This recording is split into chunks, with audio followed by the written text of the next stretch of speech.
Jadi hari ini kita belajar bersama terkait dengan profil pelajar Pancasila. Profil pelajar Pancasila yang lagi dikerjakan oleh Kemendikbud. Sebetulnya profil pelajar Pancasila itu tidak jauh beda dengan PPK. Apa itu PPK? Tuh. PPK, berarti PPK, penguatan karakter itu. Sing ono trimo, ono religius, ya kan? Ya kan ada itu, ada religius, ada apa lagi? Yang biasanya kita masuk di RPP itu loh, penguatan karakter. RPP sini. Jadi itu hampir sama dengan ini. Nah, kalau yang ini profil pelajar Pancasila yang sekarang menjadi tren, bahkan kemarin kita buat ribbons-nya itu, belajar membuat ribbon itu bagian dari sosialisasi kita kepada orang tua, wali murid, ya, kepada anak-anak, kepada semuanya saja terkait dengan profil pelajar Pancasila. Jadi ada 6 cermin profil pelajar Pancasila, ya, yang di sini juga sudah kami membuat judul "Kami Bangga Jadi Pelajar Pancasila". Jadi bangga menjadi pelajar Pancasila. Jadi tidak sekedar ro artine, tapi bangga karena memang menerapkan itu. Apa saja sih profil pelajar Pancasila itu? Satu, ini beriman dan bertakwa. Salah tulisan ya? Iya, sebenarnya profil. Mana-mana ini. Profil beriman dan bertakwa pada Tuhan Yang Maha Esa dan berakhlak mulia. Kalau kemarin kan religius, ya, sekarang di sini beriman dan bertakwa pada Tuhan Yang Maha Esa dan berakhlak mulia. Nah, berakhlak mulia itu implementasi pekerjaan di lapangan. Artinya dengan cara apa? Ya, sholat berjamaah, ya kan? Punya tata krama sopan santun, ya kan? Terus berangkat sekolah, pamit dengan orang tua, salaman. Nah, ini bagian dari ini berakhlak mulia.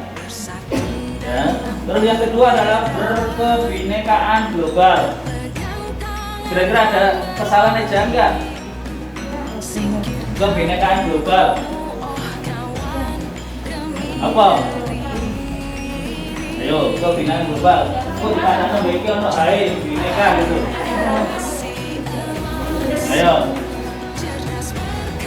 Saya sebetulnya awalnya ragu, makanya masih takut. Buka kamu ternyata begini. Kebinekaan global. Apa sih kebinekaan itu? Keberagaman. Ya, bukan perbedaan ya. Keberagaman. Jadi beragam global. Ya, keragaman global itu bisa budaya-budaya daerah yang kita kemas dan kita publikasikan menjadi terkenal di seluruh dunia. Itu sudah seperti itu. Belajar bahasa Inggris itu juga kebinekaan global. Ya, mengerti potensi-potensi negara lain. Ya, kita tidak tidak a priori terhadap kebudayaan lain, tetapi juga harus selektif. Kira-kira budaya lain yang bisa kita manfaatkan dan itu baik untuk kita, tidak hanya kita diambil. Bergotong royong yang ketiga, itu bisa diterapkan ketika anak-anak diskusi, kerja kelompok, kerja bakti, ya, itu gotong royong. Nah, terus berikutnya yang keempat adalah mandiri. Ya, contoh sederhana mandiri itu adalah mengerjakan tugas tanpa bantuan orang lain. Kesana dewi, mikir dewi, itu mandiri. Ya, beraktivitas kemampuannya sendiri. gak njaluk bantuan tanggane koncone itu mandiri. Jadi mempunyai kemampuan dan kekuatan sendiri. Bernalar kritis. Teknis memunculkan anak bernalar kritis adalah ketika kita ya memberikan materi, anak diberi umpan balik untuk bertanya, bukan menjawab pertanyaan, untuk bertanya. Anak-anak, materi yang sudah saya sampaikan. Sekarang, ayo silakan bertanya atau satu-satu ditunjuk. Nah, dia akan menunjukkan nalar kritisnya. Pertanyaan yang ada di sini, termasuk itu nanti di AKM-nya muncul di soal bernalar kritis. Anak itu kreatif. Nah, diharapkan kreativitas ini memunculkan sebuah karya. Nah, karya itu bisa berupa produk, ya, atau berupa yang lainnya. Jadi lebih jelasnya nanti ada gambaran-gambaran yang lebih luas singkatnya seperti itu. Nah, ini betul ini bukan kita. Nggak apa-apa, nanti aja. Ini pengawas kita yang selalu guyu.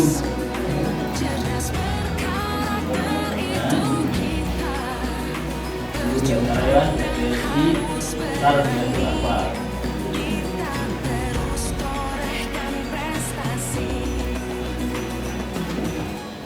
Ya cukup materi ini kita ya. Kalau itu gambar saja. Jadi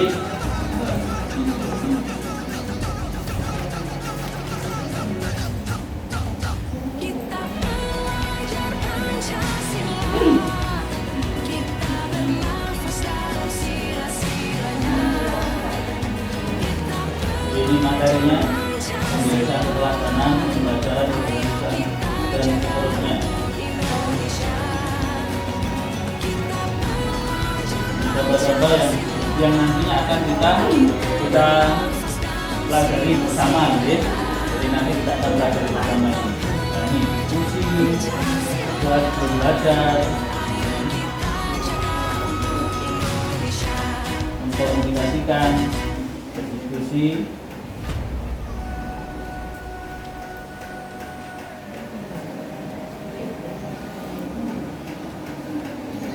Jadi ini penjelasan lebih ini ya.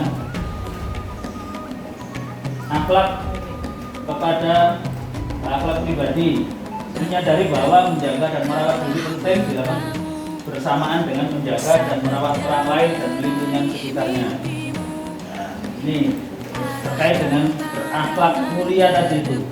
Ini yang satu.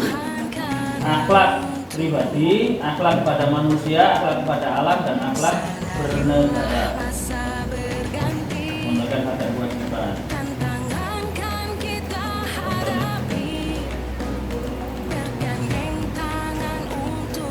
Kebinekaan global, namanya di sini. Mengenali, mengintegrasi, mendiskusikan, dan semua ini nanti model pembelajaran kita, integrasi RPP-nya ya masuk seperti ini. Bapak Ibu yang saya hormati, terkait dengan profil Pancasila yang diintegrasikan dengan RPP, ya, RPP kita nanti untuk semester 2 ini diharapkan terintegrasi dengan RPP. Ya. Jadi profil ini masuk di RPP. Sebetulnya hampir sama dengan RPP sebelumnya, cuma tinggal merubah sedikit terkait dengan ini. Contoh di RPP seperti biasa, di awal-awal kita mengajak anak-anak berdoa sebelum memulai pembelajaran. Dipimpin oleh siapa kan begitu. Nah, itu kan bisa nanti masuk di kategori 1, ya, beriman dan bertakwa pada Tuhan Yang Maha Esa. Nah, kan gitu. Terus ditanya ya persepsi dan macam-macamnya. Nah, ini nanti masuk di sini semua. Ya.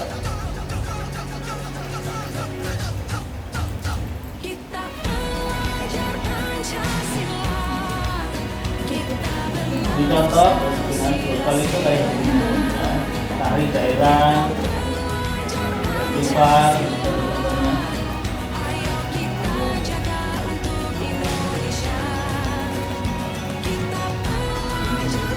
Nah, semua ini nanti ada di file ini, nanti kita pelajari bersama-sama.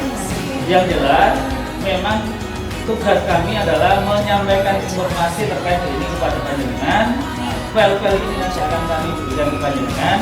Ayo dipelajari bareng-bareng, ya. Terus nanti kita kembangkan konsep-konsep integrasi profil pelajar Pancasila itu di dalam RPP. Berarti nanti kita akan belajar bareng nyusun RPP, ya, nyusun RPP, karena RPP kita itu ada dua model. Harapan kita itu membuat RPP kuluru, RPP daring dan RPP luring. Karena tidak semuanya murid kita daring, itu gampangannya seperti itu. Jadi ini yang ya materi-materi yang kemarin kami terima selama 3 hari, mulai jam 1 sampai jam 4 sore, ya, tanggal 19, tanggal 20, tanggal 21 kemarin.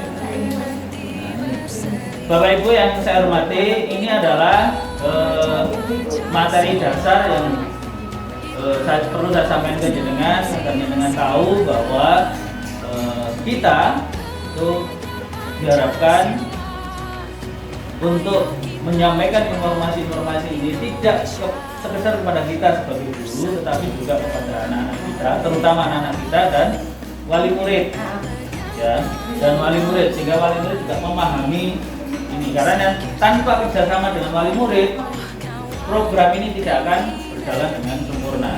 Karena keterlibatan wali murid itu sangat penting. Ya, keterlibatan wali murid sangat penting terkait dengan ini. Karena belajar di rumah banyak didampingi oleh wali murid. Jadi ini konsep dasarnya. Nanti kita lanjutkan dengan besok proses pembelajaran daring itu modelnya kayak seperti ini, ya. Jadi proses pembelajaran daring itu nanti modelnya kayak seperti ini. Tapi harus menyiapkan RPP terlebih dahulu. Ya, menyiapkan RPP terlebih dahulu sehingga hasilnya maksimal. Jadi tidak sekedar Zoom ngobrol dari tapi tentukannya sesuai dengan RPP yang materinya terintegrasi dengan profil Pancasila, itu ya, di profil Pancasila. Jadi itu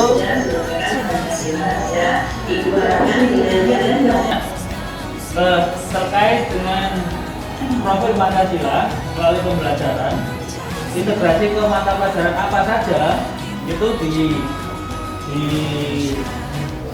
seperti ini. Contoh, untuk beriman dan bertawakal pada Tuhan Yang Maha Esa itu semua pelajaran, ya, tidak PAI dan PPKN saja, tapi semua pelajaran itu masuk di situ. Artinya ketika membuat RPP dan materi di situ ada bahasa Indonesia, ada matematika, ada bahasa Jawa, tetap kan ini, tetap ada. Karena apa? Karena mesti diawali dengan berdoa. Terus dikenalkan juga nilai-nilai iman dan takwa pada semua mata pelajaran, ya. Ini. Terus berikutnya yang kedua adalah kebinekaan. Kebinekaan global itu umumnya di bahasa Inggris dan IPS sejarah. Ya. Otomatis kan tidak semua dalam satu RPP itu ke 6-6-nya muncul, enggak. Ya kan? Tergantung dari isinya. Nah, ini ya, penguasaan bahasa Inggris, memahami budaya nasional maupun budaya global.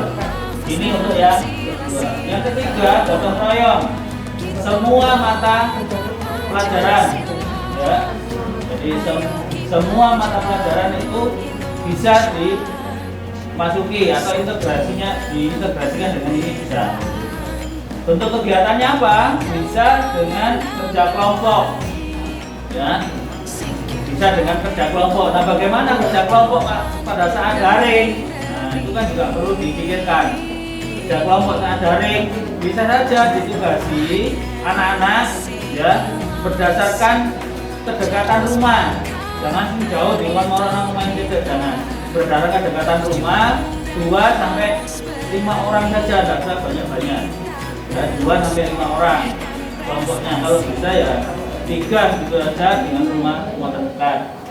Terus berdiskusi, ini adalah bentuk-bentuknya. Ketika jenengan membuat RPP itu di dalamnya siswa berdiskusi dengan teman kelompoknya, berarti kan masuk gotong royong. Jadi ini yang perlu dipahami bersama. Berikutnya yang keempat, mandiri. Semua mata pelajaran ya, pembelajaran jarak jauh melalui daring di masa COVID. Nah, mengerjakan semua tugas dari semua guru mapel, semua guru dan mapel ya, mengerjakan tugas ini semua ini tergolong mandiri. Berikutnya adalah bernalar kritis, juga semua mata pelajaran. Jadi bentuk kegiatannya salah satu contoh adalah semua siswa membaca buku teks, buku penunjang dan sumber belajar lainnya untuk melatih berpikir kritis dalam menyikapi fenomena kehidupan di masyarakat. Jadi moco, merangkum, ya, terus memunculkan pertanyaan kepada temannya, kepada kelompoknya. Nah, ini bernalar kritis. Kreatif juga bisa di semua mapel, ya, mengikuti kegiatan pembelajaran dengan kreatif dan inovatif. Jadi Bapak Ibu yang saya hormati, keenam profil pelajar Pancasila ini ya diintegrasikan di RPP, ya, diintegrasikan di RPP. RPP yang dengan buat seperti biasanya itu, tinggal petanya aja di situ. Oh, ini yang dulu religius diganti iman dan takwa. Oh, dulu ini kolaboratif atau ini apa diganti dengan diskusi mandiri atau bernalar kritis atau kreatif dan lain-lain. Tinggal diganti sambil dimodifikasi kembali karena pembelajaran kita adalah pembelajaran daring. Berarti kalimatnya kan diubah ya. Terus mengirim tugas dan juga begitu, mengirim tugas itu juga demikian. Jadi ini tambahan terbaru. Ini hanya sekedar contoh-contoh soal survei.